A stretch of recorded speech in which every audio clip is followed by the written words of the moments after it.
Para a fixação da leitura dessa noite, o culto é o culto do Filho Pródigo. Então, para a fixação da leitura dessa noite, eu gostaria de repetir a leitura de Lucas. À medida que você for achando o texto de Lucas, capítulo 15, eu peço quem reconhece a palavra, você está ficando de pé. E aí, assim também, eu sei quem achou e quem não achou, para que a gente possa dar tempo a todos acompanhar a leitura. Lucas, capítulo de número 15, verso do 11 em diante. Vamos ler do 11 ao 13, do 16 ao 18, 20 ao 23, 28 ao 32. Todos acharam? Amém. Diz assim o texto: Continuou. Certo homem tinha 2 filhos. O mais moço deles disse ao pai: Pai, dai-me a parte dos bens que me cabem. E ele lhe repartiu os haveres. Passaram não muitos dias, o filho mais moço, ajuntando tudo que era seu, partiu para uma terra distante e lá dissipou todos os seus bens, vivendo dissolutamente. Verso de número 16.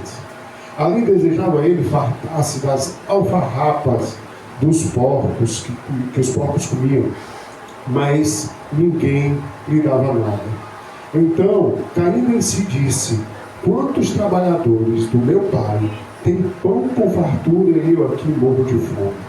Levantar-me-ei e irei ter com meu pai e lhe direi: Pai, pequei contra o céu e diante de ti. Versículo de número 20. E levantando-se foi para o seu pai. Vinha ele ainda longe quando seu pai o avistou e, compadecido dele, correndo o abraçou e beijou. E o filho disse: Pai, pequei contra o céu e diante de ti, já não sou digno de ser chamado teu filho. O pai, porém, disse aos seus servos: Trazei depressa a melhor roupa, vestiu, ponde-lhe um anel no dedo e sandália nos pés. Trazei também e matai um novilho cevado, comamos e regozijamos. Verso de número 28 diz: E ele se indignou e não queria entrar, saindo, porém, o pai procurava conciliá-lo. Aqui é falando já do filho mais velho. Mas ele, respondendo ao seu pai: Há tanto tempo que te sirvo, sem jamais transgredir as suas ordens, e nunca me deste um cabrito sequer para alegrar-me com meus amigos. Vindo, porém, esse teu filho, que desperdiçou os teus bens com meretrizes, tu mandaste matar para ele um novilho cevado. Então lhe respondeu o pai: Meu filho, tu sempre estás comigo, tudo que é meu é teu. Entretanto, era preciso que regozijássemos e alegrássemos, porque o teu irmão estava morto e reviveu, estava perdido e foi achado. E aí você, se puder abrir no livro de João, capítulo 6, verso de número 68, diz assim: Respondeu-lhe Pedro: Senhor, para quem iremos? Tu tens as palavras de vida eterna. Curva a sua cabeça, vamos orar. Senhor Deus Pai, da eterna bondade, Deus de misericórdia, nós te agradecemos por essas porções da tua palavra. E te clamamos, Senhor, que venha a me usar nessa noite para falar com o teu povo. Que seja o teu Santo Espírito falando no coração de cada um da maneira que te agrada, da maneira que tu preparaste para este momento, para essa noite. É o que eu te peço, Senhor, em nome de Jesus, e confiando em ti, já te agradeço. Amém e graças a Deus. Irmãos, eu queria também destacar a presença do Magno. Eu vi ele hoje à tarde, passando ali, eu estava passando de carro indo para casa e eu vi ele, hoje, lá para o culto, e eu agradeço, Magno, você ter vindo. Sua presença para nós aqui nessa igreja é muito importante. Assim como todos os que foram convidados essa noite para ouvir a palavra do Senhor, estão aqui porque o Senhor os trouxe. Ninguém vem a mim se o Pai não o trouxer. Assim nos ensina a palavra do Senhor. Irmãos, eu queria iniciar falando sobre o capítulo 6 de João. Depois a gente vai voltar para a palavra, vai voltar para o tema do Filho Pródigo. Mas no primeiro momento eu queria falar do capítulo 6 de João, do verso de número 68, que nós vemos. João é uma carta muito importante nos evangelhos. Se você pegar os 3 primeiros evangelhos, Mateus, Marcos e Lucas, você vai entender que esses três evangelhos são muito similares. A gente chama na teologia de evangelhos sinóticos. Eles têm a mesma ótica, são escritores diferentes, sobre posições diferentes, vendo os mesmos fatos, escrevendo basicamente as mesmas coisas. É por isso que muito do que você encontra em Mateus, você vai encontrar em Marcos, vai encontrar em Lucas. A verdade é que cada evangelho também tinha um propósito. Mateus tinha o propósito de mostrar Jesus como rei dos judeus. Marcos tinha o propósito de mostrar Jesus como homem, né? Lucas tinha o propósito também de mostrar Jesus como homem, tanto que fala sobre suar sangue, fala sobre vários detalhes, e também o propósito de mostrar Jesus para os gentios. Por isso ele fala tanto de mulheres, por isso ele fala tanto do centurião que teve mais fé do que qualquer judeu, enfim. Mas João escreve o seu evangelho para mostrar que Jesus é Deus. João começa o seu evangelho dizendo que Jesus é Deus. No capítulo 1, ele vai tratar sobre o Logos. No princípio era o Verbo, no princípio era a palavra estava com Deus. Sem ela nada do que foi feito se fez. Então João testemunha, o evangelista João testemunha sobre a divindade de Cristo. E aí ele vai tratar sobre o testemunho de João Batista, ele vai mostrar os primeiros discípulos, vai mostrar aquele primeiro momento, o primeiro milagre, aquele primeiro momento de purificação do templo, vai mostrar o diálogo com Nicodemos, que era o mestre da lei, o diálogo com a samaritana, e aí João vai evoluindo todo o seu evangelho em cima da proposta de mostrar que Jesus é Deus e mostrar os milagres e os sinais que Jesus operava. Quando chega no capítulo 6, nós temos um primeiro sermão mais duro de Jesus. Jesus acabava de ter multiplicado os pães, e ele agora estava em outra localidade, e aquelas pessoas então procuravam Jesus. E aí a primeira coisa que eu colocaria aqui essa noite para que você reflita é o que fez você vir aqui hoje esta noite. Eu sei que Ele trouxe, eu sei que o Senhor me trouxe aqui essa noite para ouvir essa palavra. Mas o que te trouxe aqui? Será se foi um convite de um amigo? Será se é uma tribulação que você está passando em sua vida e você precisa de uma solução e acredita que vai encontrar esta solução em Jesus? Será se alguma dificuldade que você está passando, financeira, ou alguma enfermidade que me trouxe até aqui? Eu não sei. Jesus, quando no capítulo 6 encontra algumas pessoas daquela cidade, aquelas pessoas chegam para ele e dizem assim, capítulo 6 de João, verso número 25 ao 27. E achando-no no outro lado do mar, perguntaram-lhe, Rabi, quando chegaste aqui? E aí Jesus, irmãos, dá uma resposta dura para eles, diz assim, em verdade vos digo, que me buscais, não porque vistes sinais, mas porque comeste pão e vos saciaste. E ele continua dizendo, trabalhai, não pela comida que perece, mas pela comida que permanece para a vida eterna, a qual o Filho do Homem vos dará, pois neste Deus o Pai imprimiu o seu sangue. Para que você entenda que Jesus tinha passado o mar da Galileia, estava em outra localidade. As pessoas daquela localidade chegaram para Jesus e disseram assim, olha, quando você chegou, Rabi, mestre, quando você chegou aqui? Aquelas pessoas estavam interessadas, viu? Estavam interessadas em Jesus, mas interessadas de forma equivocada. E Jesus sabia disso, e olha para aquelas pessoas e diz, vocês estão comigo porque comeram pão.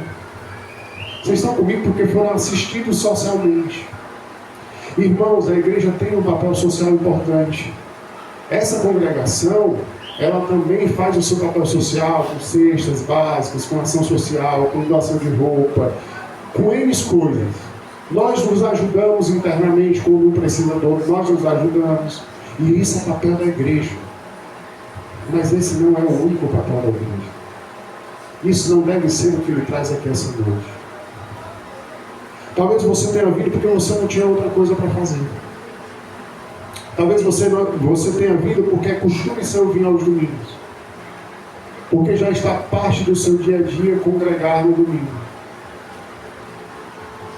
Talvez você tenha vindo porque em algum momento o Senhor saciou alguma necessidade sua. Mas nós devemos estar aqui, não pelo que o Senhor pode fazer conosco, mas por aquilo que o Senhor é por nós. Nós não seguimos a Deus, irmãos, pelo que Ele pode fazer. Porque Ele pode também não fazer, se Ele quiser. Nós seguimos a Deus pelo que Ele é. E a primeira coisa que eu quero que seja impressa na sua mente essa noite, a igreja não é um clube social para você estar aos domingos. A igreja não é simplesmente um local de amparo social para você. Ela também serve para isso.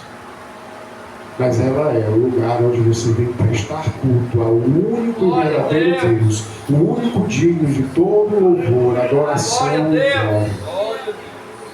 A igreja é o lugar onde você presta culto a Ele, Ele pela sua infinita graça, infinita misericórdia, irmão Renato. Derrama a sua graça sobre a sua vida, derrama sobre a sua vida misericórdia e atende muitas vezes o seu clamor e a sua aflição. Mas você não está aqui pelo que Ele pode fazer por você, você está aqui pelo que Ele é.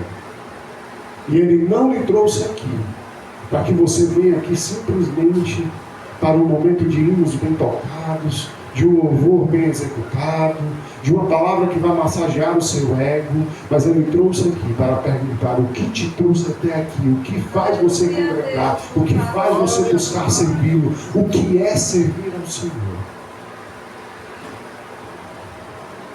A segunda coisa que nós precisamos pensar essa noite é qual testemunho nós temos dado. E aqui eu falo mais para os dentro de casa. Porque é necessidade da igreja dar bom testemunho.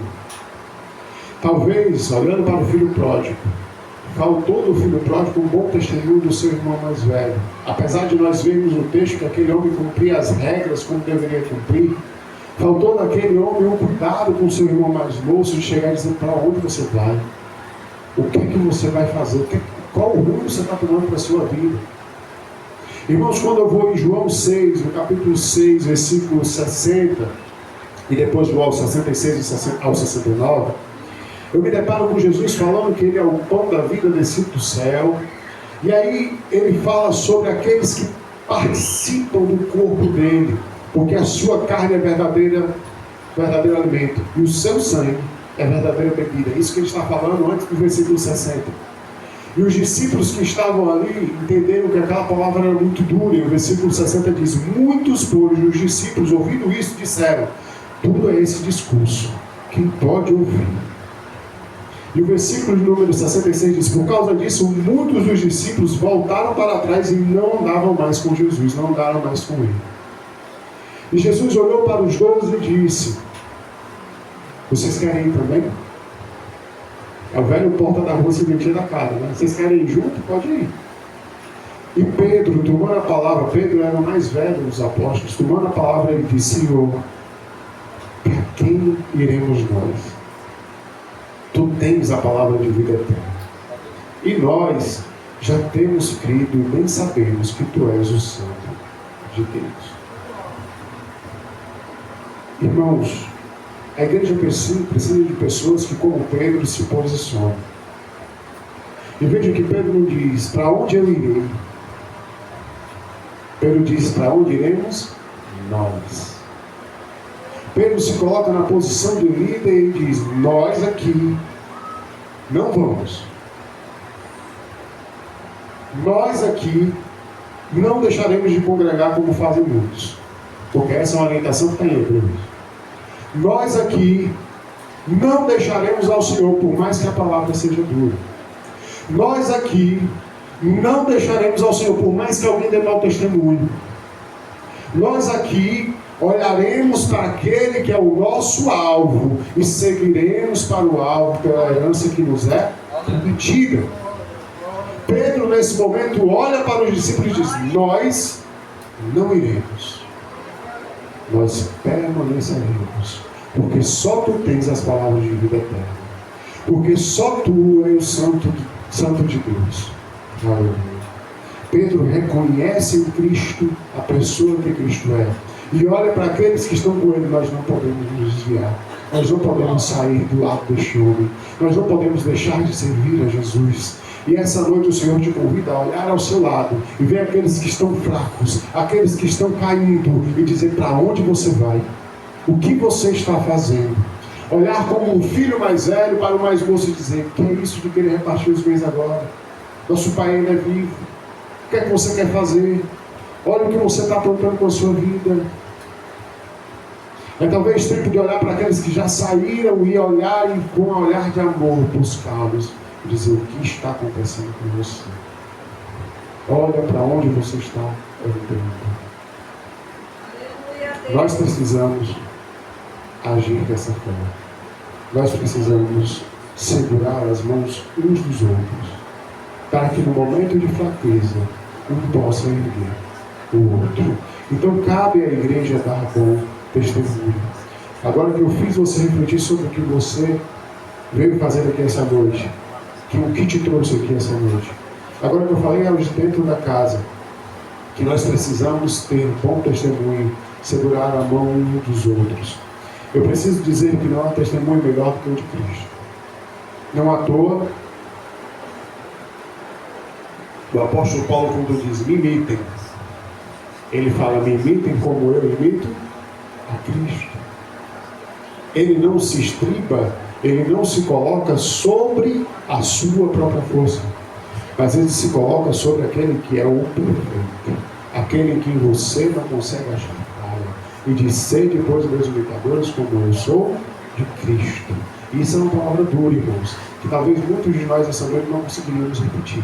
Seja meu imitador como eu sou de Cristo. Será que nós podemos repetir essa palavra essa noite? Mas o melhor testemunho é sempre o de Cristo. E aí o texto fala na parábola, indo para a parábola que nós lemos essa noite, em Lucas 15, no verso 17 em diante diz, então caindo em si disse, quantos trabalhadores de meu pai têm pão com fartura e eu aqui morro de fome? Levantar-me-ei, irei ter com meu pai, e lhe direi, pai, pequei contra o céu diante de ti, já não sou digno de ser teu filho, trata-me como um dos teus trabalhadores. Se um dia você fez parte do aprisco de Jesus, se um dia você fez parte da casa do Pai, se um dia você esteve no meio de nós e saiu, eu tenho uma pergunta para você, o que Deus lhe fez para que você saísse? E aí eu tenho uma outra pergunta para você, está melhor agora o seu relacionamento com o Senhor? Está melhor agora a sua vida do que quando você servia a Deus, congregava, estava com os irmãos? Isso é uma pergunta sincera. E você pode olhar para mim e dizer, sim, Galdino, está melhor agora. Tudo bem. Porque a palavra nos ensina que o Senhor não veio para os sãos, ele veio para os que estão enfermos. E isso é Jesus falando para os fariseus, irmãos. Ele olha para os fariseus e diz assim, olha, eu não vim para quem está são, eu vim para quem está doente. Marcos capítulo 2, versículo 17, parte B. Eu vim para quem está doente. Se você olha para a sua vida hoje e entende que está melhor do que quando você servia ao Senhor, tudo bem, querido. Isso é entre você e Deus. Agora, se você olha para a sua vida hoje e entende que está faltando algo na sua vida, que o Senhor já não está presente como antes, que não há como servir ao Senhor como antes, vivendo como você está vivendo agora, o Senhor te convida a buscar o verdadeiro alimento, que é o Senhor. O Senhor te convida, se você tem sede e fome do Senhor, a lembrar dos trabalhadores da casa do seu Pai, que vivem bem, embora você nesse momento esteja com fome. Fome da palavra, fome do Senhor, fome de relacionamento com Deus. Irmãos, o melhor testemunho é o de Cristo. O melhor testemunho é o do Pai. Aquele homem, mesmo estando longe do seu pai, ele tinha boas memórias do dia que ele estava na casa do seu pai. Ele via o que ele estava passando, cuidando de porcos e querendo comer da lavagem dos porcos. Ele via para tudo aquilo que ele estava passando, mas ele lembrava, na casa do meu pai eu não passava por isso. Na casa do meu pai, nem os trabalhadores dele passam pela necessidade que eu estou passando. Se eu fosse pegar aqui algum dos irmãos, cadê o irmão Francisco? Está lá na porta, né? O irmão Francisco está aqui, é o que mais dá testemunho aqui. Se eu fosse pegar os irmãos, eu tenho certeza que tanto quanto o irmão Francisco, muitos dos irmãos teriam testemunhos para contar. A gente poderia passar a noite aqui cantando, quantas bênçãos, quantas são recebidas da divina mão, uma a uma dizes de uma vez, e verás surpreso o quanto Deus já fez. Os trabalhadores da casa do Pai são bem cuidados. Eu não estou dizendo que nós não passamos por luta, passamos, mas nós sabemos em quem temos crido. E estamos no aprisco do Senhor. E nem que seja só a medida, irmãos, chega. Aleluia, glória a Deus. Chega. Nem que seja só contado, mas chega. Porque Deus Deus é fiel. E quando nós nos atribulamos, nós nos ajudamos, porque somos congregação, porque somos da mesma nação, eleitos do Pai. Quando aquele homem percebe isso, ele percebe que estava no momento de aflição e que até os trabalhadores da casa do seu pai viviam melhor do que ele decide voltar para a casa do seu pai. E o pai não decepciona, irmãos, porque vendo-o de longe, diz assim o texto, versículo 20 do capítulo 15, e levantando-se foi para o pai, vinha ele ainda longe, quando o pai o avistou e compadecido dele, correndo, o abraçou e beijou. O pai lhe aguarda, as portas continuam abertas, até que o Senhor volte, as portas continuarão abertas, para que você venha a voltar para o aprisco do Senhor, venha a voltar a louvar e agradecer o nome do Senhor, como Ele planejou para a sua vida. E aí, quando você voltar, e fica para os que estão dentro de casa também, procure se relacionar com o Senhor da obra mais do que com a obra. O que é que eu quero dizer com isso? Eu quero dizer que a obra de Deus ela é muito importante, irmãos. Nós precisamos fazer a obra de Deus. E eu faço a obra de Deus quando eu dou um bom testemunho. Eu faço a obra de Deus quando eu vivo aquilo que eu prego. Eu faço a obra de Deus quando eu leio a palavra de Deus para ter conhecimento para dar respostas para as pessoas que me perguntam. Eu faço a obra de Deus quando eu evangelizo aqueles que estão ao meu redor. E é muito bom fazer a obra de Deus. É muito bom estar na casa do Pai e obedecer ao Pai. Mas eu quero lhe dizer que não é só fazer a obra de Deus, é se relacionar com Deus na obra. Se eu for olhar para a palavra de Deus, eu acho que o melhor exemplo que nós teremos disso é Marta e Maria. Além do filho pródigo aqui, do filho mais velho, na verdade, não é o pródigo. Marta e Maria, elas são um exemplo para isso, porque quando você entra na casa, Jesus entra na casa, e se você se coloca ali naquela cena, você vê Marta correndo de um lado para o outro. Ela está certa, irmãos? Está. Ela está querendo servir. Ela está envolvida com a obra, ela está correndo para servir ao Senhor, ela está preparando o melhor prato que ela pode preparar, ela está servindo a mesa da melhor maneira que ela pode servir, ela está arrumando a casa para que o Senhor não veja bagunça na casa dela, ela está fazendo a obra. Mas aquele momento era o momento de se relacionar com o Pai, era o momento de se relacionar com Cristo. E é por isso que ela se incomoda com quem estava ali parado aos pés de Jesus, que era Maria, e diz: Senhor, isso não te incomoda? Eu estou correndo para um lado e para o outro, e ela está indo nos teus pés. E aí o Senhor olha para ela e diz: ela escolheu a melhor parte. Irmãos, é muito bom fazer a obra de Deus. Coisa boa é estar envolvido com a obra de Deus. Eu lembro com saudade dos dias que eu tinha ainda mais tempo para estar aos domingos à tarde evangelizando na rua. Eu lembro quando eu ia, mais o Emanuel, que a gente chamava de Tubão, e a gente saía daqui, irmãos, e até o Kaique de Conversa evangelizando. Íamos e voltávamos, 14 anos de idade, 15 anos de idade, levando carreira às vezes. Era uma coisa maravilhosa, irmãos, mas mais do que estar envolvido com a obra, você precisa se relacionar com o Deus da obra. Aquele filho mais velho, ele era dono de tudo. Consegue entender isso, Léo? O pai disse para o filho: tudo que é meu é teu. Está reclamando do quê? Eu só matei um novilho, só matei um boi, mas tudo que eu tenho é teu. E aquele filho olha para o pai e diz assim: eu te sirvo, eu estou aqui todo dia, eu te obedeço, e eu nunca tive um cabrito para festejar com os meus amigos. Irmãos, isso é o mal de quem muitas vezes se envolve só com a obra, só em fazer, e deixa de aproveitar da obra, porque tudo era dele. Ele poderia pegar o cabrito. Você está entendendo? O Senhor está fazendo coisas na sua vida, e você muitas vezes está fazendo outras coisas, se ocupando de outras coisas, em vez de aproveitar do reino. Aquele jovem, aquele mais velho, na verdade, já era dono de tudo. E ele não entendia o amor do pai, ao ponto de questionar o pai. Esse filho mais novo gastou tudo que tinha com meretrizes, dissolutamente ele gastou todos os bens que você deu a ele, e ele volta e você o recebe. Isso é o amor do pai. Quanto tempo junto com o pai sem nunca ter conhecido o pai? E que você não passe por isso. e que você não viva dessa maneira. O Senhor te convida sim a fazer a obra dele, mas principalmente a relacionar-se com o Reino. Não seja só mais um cumpridor de regras, não seja só mais um cumpridor de leis, não seja só aquele que faz tudo que tem que ser feito pensando que porque está fazendo será salvo, porque você não será salvo pelo que você faz, você será salvo por aquele que você crê. E aí eu não posso deixar de lembrar do jovem rico. Aquele homem chega para Jesus e diz assim: o que é que eu preciso fazer para herdar a vida eterna, para ser salvo? Jesus começa a levantar os pontos da lei para aquele homem e ele diz: tudo isso eu tenho feito desde a minha mocidade, desde que eu era mais novo, eu não sempre fiz isso aí, Jesus. E aí Jesus olha para ele e diz assim: agora vai, vende tudo que tu tem, reparte aos pobres, volta e segue.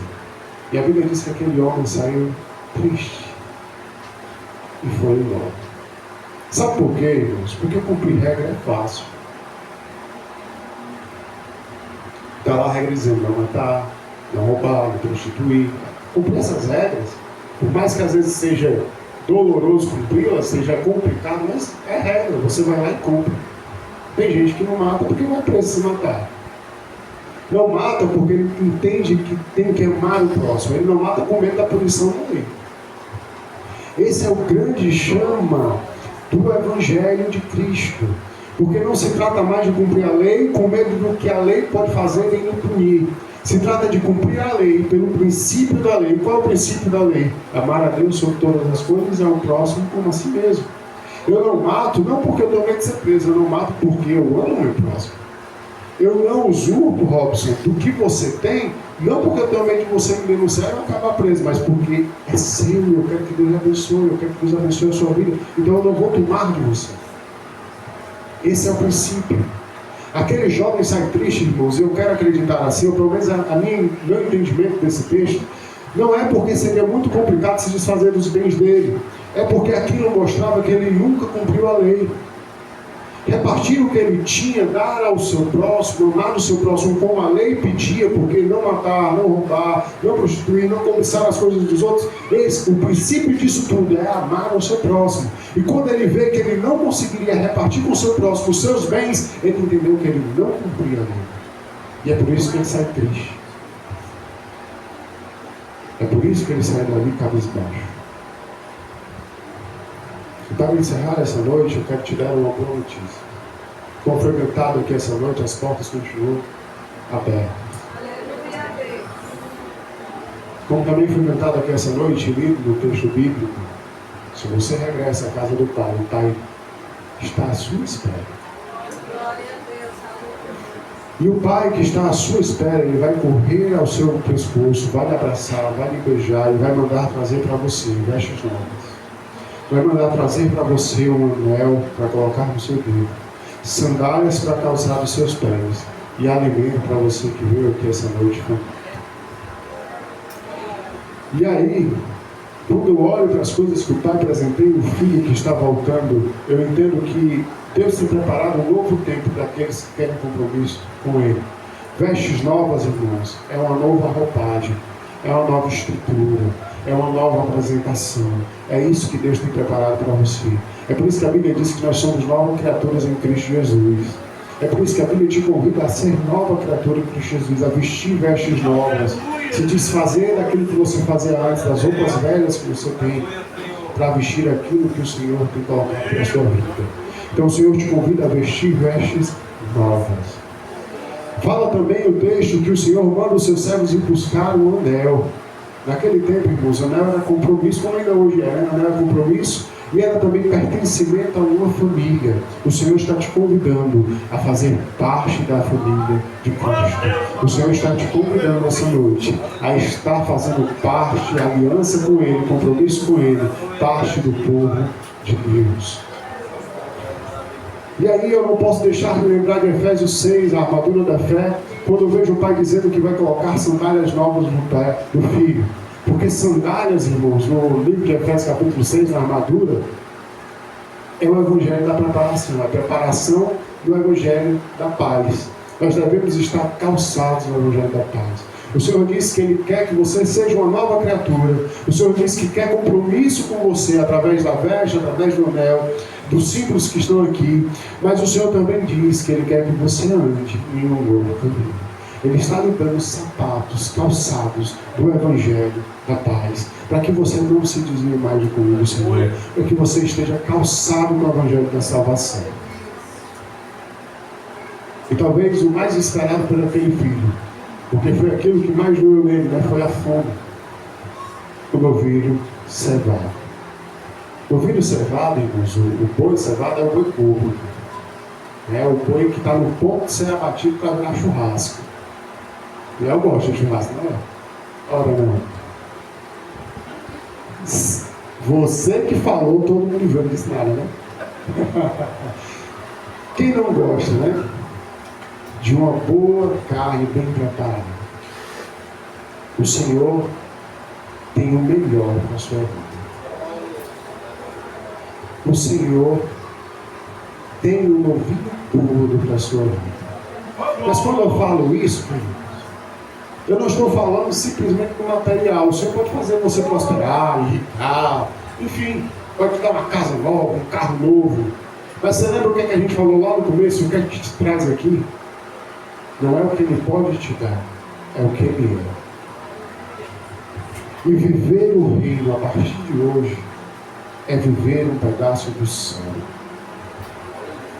Irmãos, não há nada nesse mundo que possa preencher o vazio que a alma daquele que está sem Cristo tem.